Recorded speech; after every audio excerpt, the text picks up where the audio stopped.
चांद की चोरी। एक दफा की बात है कि एक गांव में हीरा नामी एक चोर रहता था। हीरा बहुत ही बेवकूफ था।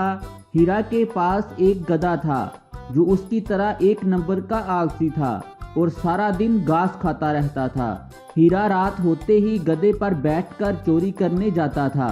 जैसे ही वो चोरी करने के लिए किसी घर में पहुंचता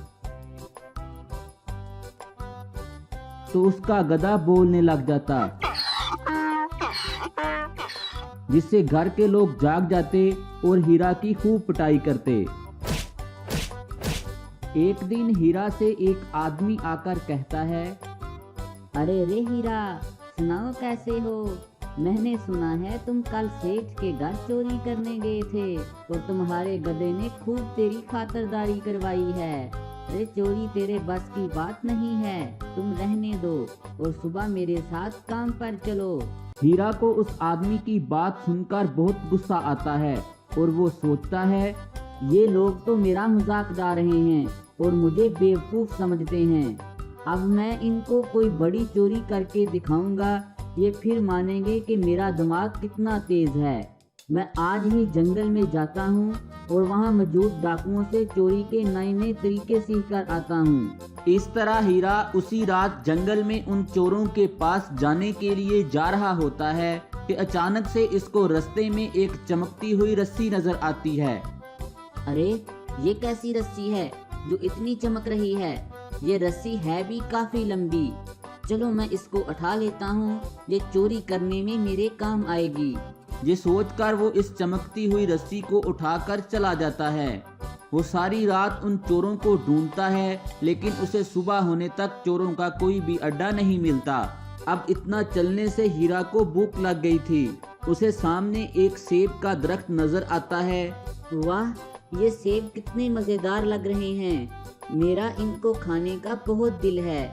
जैसे ही वो ये बात कहता है, रस्सी उस दरख्त से वो सेब उतार कर हीरा को दे देती है। ओ ये क्या हुआ? ये कैसी रस्सी है?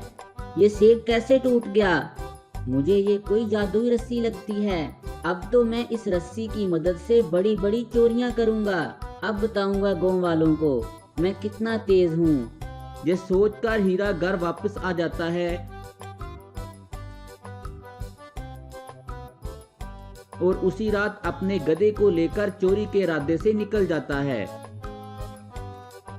थोड़ी दूर जाकर वो सोचता है कि आखिर मैं ऐसी कौन सी चोरी करूं कि इन गांव वालों को पता चले कि इन्होंने मेरा अपमान किया है और ये सब लोग आकर मुझसे माफी मांगे।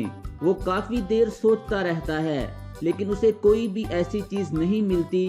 फिर अचानक से उसकी नजर चमकते हुए चांद पर पड़ती है और वो सोचता है, क्यों ना मैं इस चांद को चोरी कर लूं, तब गांव वालों को मेरे तेज दिमाग का पता चलेगा।